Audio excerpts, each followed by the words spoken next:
யோசிச்சிட்டு இருக்க? எப்போ எழுந்து எப்போ ஆபீஸுக்கு போவ?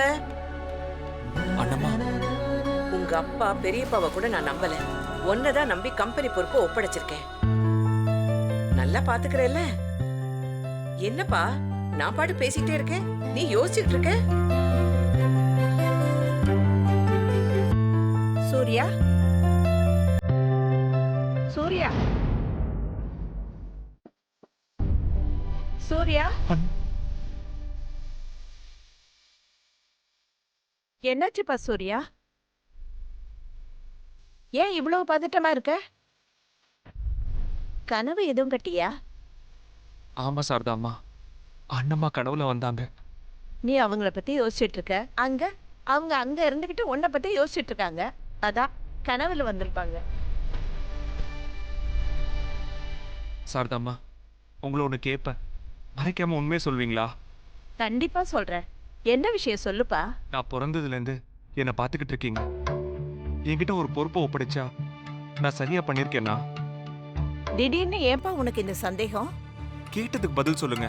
அந்த நம்பிக்கை இருக்கிறதுனால தானே அன்னபூர்ணி அம்மா உங்க அப்பா பெரியப்பா இருக்கும்போது உன்கிட்ட பொறுப்பை ஒப்படைச்சிருக்காங்க. அதெல்லாம் சரிதான் சாரதா அம்மா, நான் அதுக்கு தகுதியான ஆள் தானா? உனக்கு எள்ளளவு சந்தேகம் வேண்டாம். அதுக்கு நீ 100% தகுதியான ஆளுதான். உன்கிட்ட ஒரு பொறுப்பை ஒப்படைச்சா அதை என்னைக்குமே நீ சரியா தான் பண்ணிருக்க, இனிமேலும் பண்ணுவ. தேங்க்ஸ் சாரதா அம்மா. எதுக்கு சூர்யா நன்றி எல்லாம் சொல்லிக்கிட்டு? நீ நடந்துக்கிற விதத்தை நான் பார்த்துக்கிட்டு தானே இருக்க, அதை வச்சுதான் சொல்றேன். உனக்கு தெரியாதது இல்ல தம்பி, அன்னபூர்ணி அம்மா இருக்கும் போது கூட ஆபீஸ்லயும் சரி வீட்லயும் சரி இந்த மாதிரி சின்ன சின்ன பிரச்சனைகள் வந்திருக்கு. ஆனா அவங்க அதை எப்படி கையாண்டு இருப்பாங்கன்னு உங்களுக்கு நல்லாவே தெரியும். நீங்களும் அந்த மாதிரி பண்ணுங்க, உங்களாலேயும் முடியும் தம்பி. மத்தவங்க எப்படின்னு தெரியல, நான் உங்களை அன்னபூர்ணி அம்மா ஸ்தானத்துல வச்சுதான் பாக்குறேன். ஒருத்தங்க நம்ம மேல வச்சிருக்கிற நம்பிக்கையை காப்பாத்துறது தான் நாம அவங்களுக்கு செய்யற நம்மளோட முக்கியமான கடமைன்னு அண்ணம்மா சொல்லுவாங்க. அண்ணம்மா மட்டும் இல்ல, இந்த வீட்டுல இருக்கிற எல்லாரும் என் மேல வச்சிருக்கிற நம்பிக்கையை நான் காப்பாத்துவேன். இழந்த பணத்தை கண்டிப்பா நான் மீட்டெடுப்பேன். இந்த கம்பெனி வளர்ச்சிக்கு நான் பாடுபடுவேன். அண்ணம்மா திரும்ப வர்ற வரைக்கும் நான் இந்த குடும்பத்தையும் கம்பெனியையும் நல்லபடியா பார்த்துப்பேன். பாருங்க, பேசிட்ட காஃபி ஆறி போயிடுச்சு. நீங்க முதல்ல முகத்தை கழுவிட்டு வாங்க, கீழே போய் நான் சூடா காஃபி போட்டு தரேன்.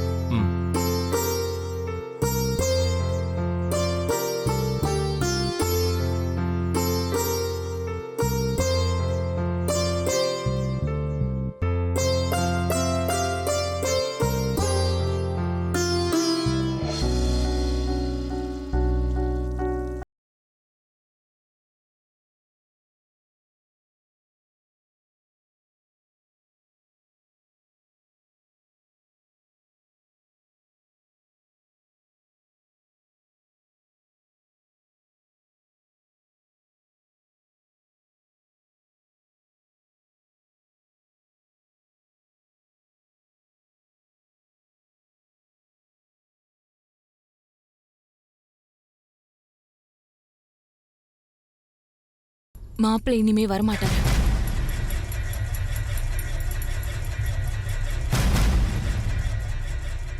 இதுக்கு மேல என்னால அந்த வீட்டுல வாழ முடியாது.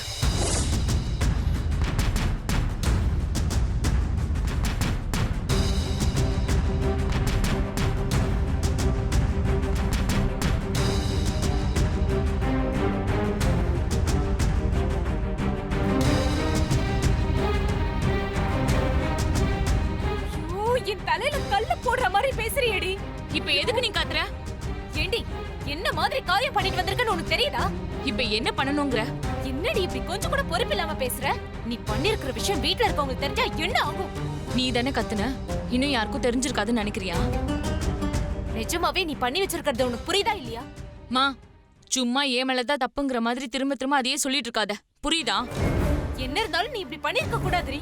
அதுவும் காலங்காத்தால மாப்பிள்ளை கிட்ட சொல்லாம கொள்ளாம பெட்டியை தூக்கிட்டு வந்து நிக்கிற. ஏன் நான் இந்த வீட்டுக்கு வரக்கூடாதா? உன்னை யாரும் இங்க வரக்கூடாதுன்னு சொல்லல, சண்டை போட்டுட்டு வரக்கூடாதுன்னு தான் சொல்றேன். பெரியம்மா, என்னாச்சு? ஏன் அக்கா வெளியே நிக்க வச்சு பேசிட்டு இருக்கீங்க?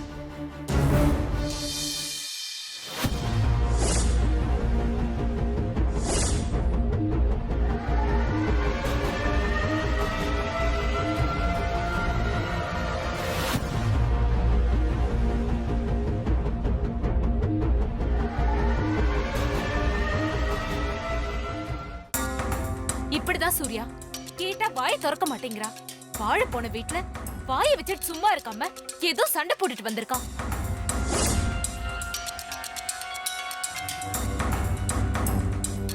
இது மட்டும் உங்க பெரியப்பாவுக்கு தெரிஞ்சா வானத்துக்கும் பூமிக்கும் குதிப்பாரு. சரி, நான் பார்த்த மாப்பிள்ள தான் சரியில்லை. சரி, ஆசைப்பட்டவனே கல்யாணம் பண்ணிக்கிட்டா சந்தோஷமா வாழ்வான்னு பார்த்தா இப்படி வந்து நிக்கிறாளே. ஊர் உலகத்துல 4 பேர் நம்மள பத்தி என்ன பேசுவாங்க? கொஞ்சமாவது யோசிச்சு பார்த்தாளா? மா, நானும் பாத்துக்கிட்டே இருக்கேன். எப்ப பார்த்தாலும் ஊர் உலகத்தை பத்தி கவலைப்பட்டுட்டு இருக்க. என்ன பத்தி என்னைக்காவது யோசிச்சிருக்கியா? என் வாழ்க்கைய பத்தி கொஞ்சமாவது அக்கறை இருக்கா உனக்கு? எனக்கு அக்கறை இருக்கு. அதே அக்கறை உனக்கு இருக்கா? பெரியம்மா, யாரோ 3வது ஆள் மாதிரி வெளியே நிக்க வச்சு பேசிட்டு இருக்கீங்க. எதா இருந்தாலும் உள்ள போய் பேசிக்கலாம். உள்ள கூப்பிட்டு வாங்க. அக்கா, உள்ள வா. இல்ல சூர்யா, நான் வரல. எனக்கு சப்போர்ட்டா அம்மா அப்பா இருப்பாங்கன்னு நினைச்சுதான் நான் இங்க வந்தேன். ஆனா எதுக்கு இங்க வந்தேன்னு கேட்டு என்ன விரட்டிட்டு இருக்காங்க. நான் போறேன். எங்கேயாச்சும் ஹாஸ்டல்ல போய் தங்கிக்கிறேன். அக்கா, நில்லு. எதுக்கு இப்ப கோவப்படுற? முதல்ல உள்ள வா. நடந்தது என்னன்னு சொல்லு. நான் மாமா கிட்ட பேசுறேன். இந்த மாதிரி விஷயம்லாம் வெளியே நின்னு பேசுறது அவ்வளவு நல்லது இல்ல. முதல்ல உள்ள வாக்கா. சொல்லுங்க பெரியம்மா. உள்ள வாடி.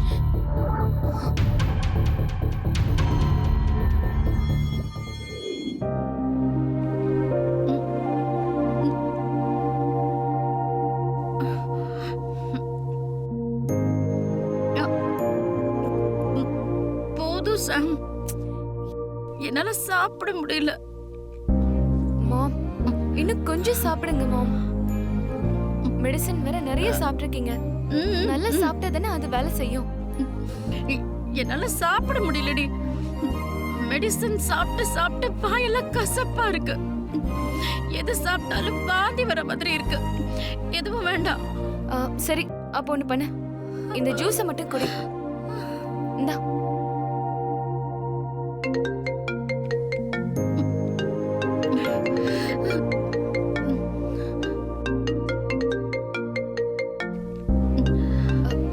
மாம், ஒரு இம்பார்ட்டன்ட் கால். நான் பேசிட்டு வந்துடுறேன்.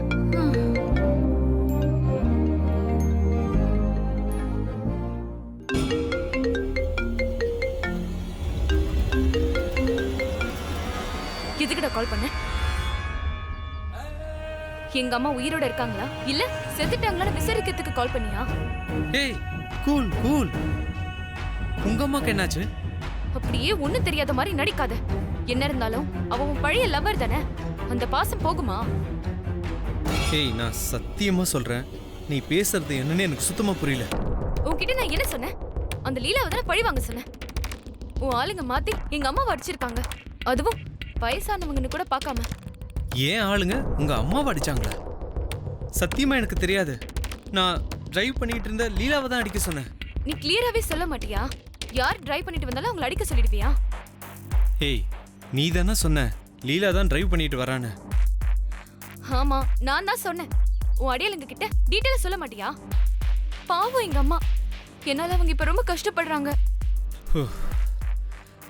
சாரியா, நான் இப்படி மிஸ் அண்டர்ஸ்டாண்டிங் ஆகும்னு சொல்லி நினைக்கல. உங்க அம்மா இப்போ எப்படி இருக்காங்க? யா, ஷீஸ் ஃபைன் நவ. டே ஆஃப்டர் டுமாரோ நாம 2 பேரும் மீட் பண்ணலாமா? நான் எதுக்குடா உன்னை மீட் பண்ணணும்? ஒரு இம்பார்ட்டண்ட்டான மேட்டர் ஒன்று பேசணும். என்னன்னு சொல்லு. அதை நான் நேர்ல தான் சொல்லுவேன். நீ வா. சரி, பாரு.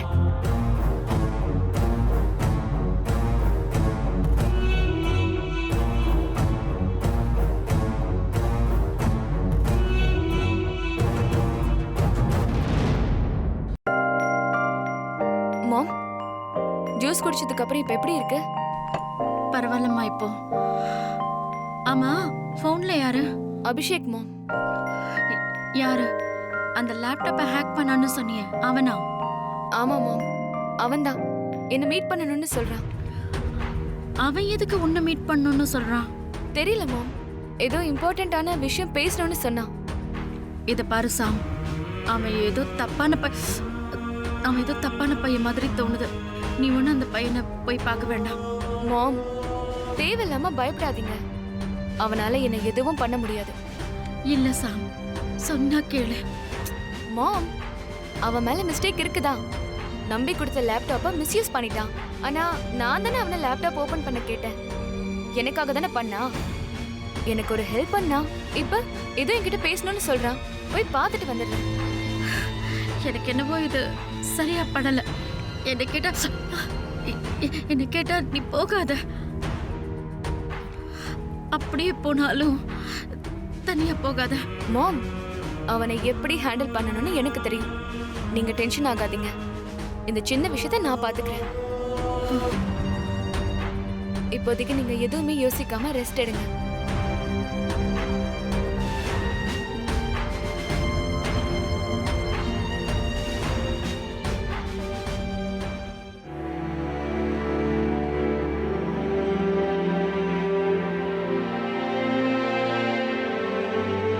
வீடுன்னா அப்படிதாண்டி இருக்கும். சின்ன சின்ன பிரச்சனைங்க வரதான் செய்யும். அதுக்காக சண்டை போட்டுருவியா? மா, எதெல்லாம் பிரச்சனை வருது தெரியுமா? அந்த வீட்ல எல்லா வேலையும் நானே செய்யணும்னு எதிர்பார்க்கறாங்க. வீட்ல ஒரு ஆள் கூட வைக்க மாட்டேங்கிறாங்க. வீடை சுத்தம் பண்றது, பாத்திரம் விளக்குறதுன்னு இப்படி எல்லா வேலையும் நான் தான் பண்ணணுமா?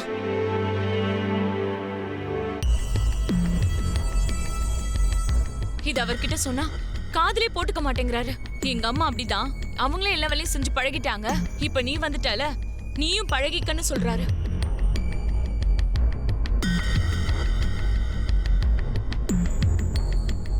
இதுல என் மாமனாருக்கு வேற தனி சமையல். எல்லாருக்கும் ஒரு பொரியல் வச்சுட்டா அவருக்கு வாயு, அஜீர்ணம் அப்படி இப்படின்னு ஏதாவது ஒரு காரணத்தை சொல்லி வேணான்னு சொல்லிடுவாரு. குக்கர் சாப்பாடு வேணாம், வடிச்ச சாதம் தான் வேணும். அப்பப்பா, என்னால முடியல.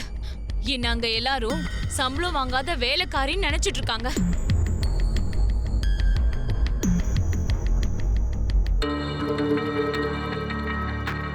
என்னால முடியலமா. நான் என்ன மனுஷே இல்லமாடா. சாட்டர்டே சண்டே இல்ல என் வீட்டுக்காரர் கூட தனி ஒரு 5 நிமிஷம் கூட டைம் ஸ்பெண்ட் பண்ண முடியல. வெளியில எங்கேயாச்சும் போலான்னு பார்த்தா அதுக்கும் 1008 கேள்வி. அக்கா, கல்யாணம் ஒரு சில மாசத்துக்கே உனக்கு முடியலன்னு சொல்றேன். பெரியம்மாவை பாரு, அவங்க இவ்வளவு வருஷம் நம்ம குடும்பத்துக்காக சமைச்சு போட்டிருக்காங்க.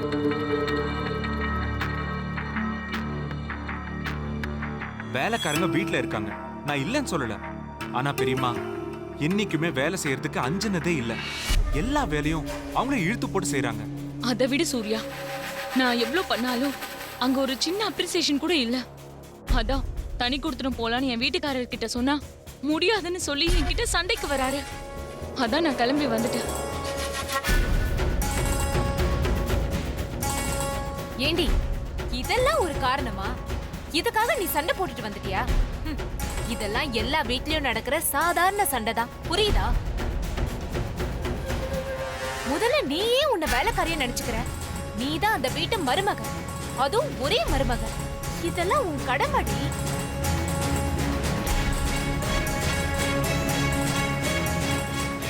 இதுக்காக நீ தனி கொடுத்துன போறேன்னு சொன்னா உன்னை பத்தி மட்டும் தப்பா பேச மாட்டாங்க. என்னோட வளர்ப்பை பத்தியும் நம்ம குடும்பத்தை பத்தியும் தான் தப்பா பேசுவாங்க. சரி, அவங்கள விட நீ பாட்டுக்கு சண்டை போட்டுட்டு புருஷ வீட்ல இருந்து வாழ வெட்டியா இருக்குன்னு சொன்னா அண்ணம்மா என்னடி நினைப்பாங்க? உன்னை சரியா வளர்க்கலன்னு வருத்தப்பட மாட்டாங்க? அவங்களே பாவம், ஏற்கனவே மனசு உடைஞ்சு போயிருக்காங்க. இப்ப நீயும் இப்படி வந்திருக்கன்னு தெரிஞ்சா அவ்வளவுதாண்டி, அவங்க தாங்கவே மாட்டாங்க.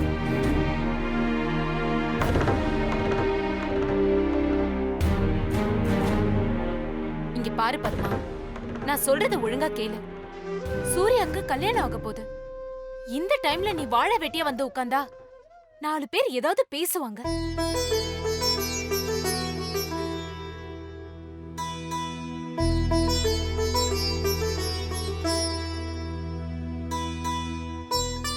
நீ எவ்வளவு பொறுமையான பொண்ணு.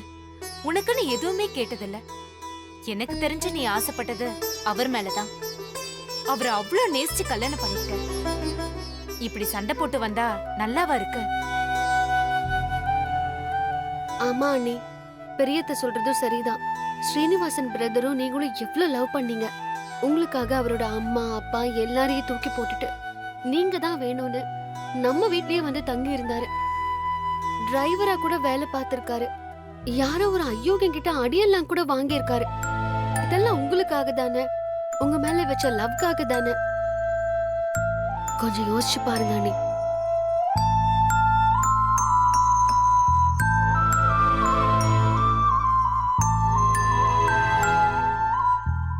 தனியா போறதுக்கு சங்கடமா தான் இருக்கும். நானும் அப்பாவும் வந்து மாப்பிள்ளை கிட்டயும் சம்மந்தி கிட்டயும் பேசுறோம். கண்டிப்பா அவங்க ஒண்ணும் சொல்ல மாட்டாங்க. நீங்களாம் உங்களோட பாயிண்ட் ஆஃப் வியூல இருந்து பேசுறீங்க. என்னோட சிச்சுவேஷன்ல இருந்து பார்த்தாதான் உங்களுக்கு ஏன் காரணம் புரியும். உங்களுக்கு அது புரியாதப்ப நான் இங்க இருக்கிறது உங்களுக்கு பாரமா தெரியும். நான் வேணா இங்க இருந்து கிளம்புறேன். அக்கா அண்ணி இல்லக்கா இல்ல பத்மா, எங்கடி போற? நான் எங்கேயோ போய் தொலைறேன். அக்கா உனக்கு பைத்தியம் தான் பிடிச்சிருக்குன்னு நினைக்கிறேன். உன் புருஷனை தனி கொடுத்துறது கூப்பிடுற, இப்போ நீ தனியா போறன்ற. நீ பழைய பத்மா இல்ல, ரொம்ப மாறிட்ட. மரியாதையா சொல்றது கேளு. வா, இப்போ உன் புருஷன் வீட்டுக்கு போலாம். என் கைய விடுமா. நீங்க என்ன சொன்னாலும் நான் வர மாட்டேன். என்ன பாத்துக்க எனக்கு தெரியும். நானும் பாத்துக்கிட்டே இருக்கேன். நான் புடிச்ச முயலுக்கு 3 கால்னு பேசிட்டு இருக்கேன். பெரியம்மா கோவப்படாதீங்க, கொஞ்சம் அமைதியா இருங்க. மாமா கிட்ட நான் பேசுறேன். கண்டிப்பா அக்காவை மாமா கூட சேர்த்து வைக்கிறது என்னோட பொறுப்பு.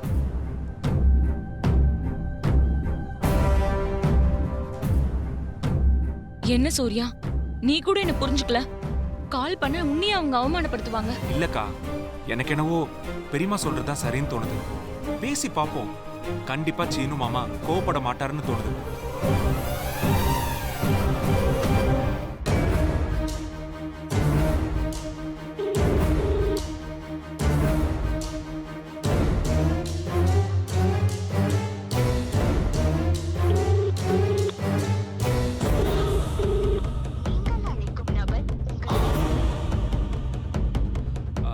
சீனு மாமா நம்பர் ஸ்விட்ச் ஆஃப்னு வருது. கண்டிப்பா நான் பேசிட்டு சொல்றேன் பெரியம்மா.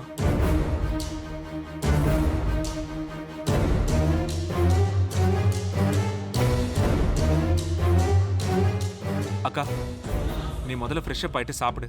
மத்தது அப்புறம் பேசிக்கலாம். பெரியம்மா, அக்காவை கூட்டு போங்க. வா.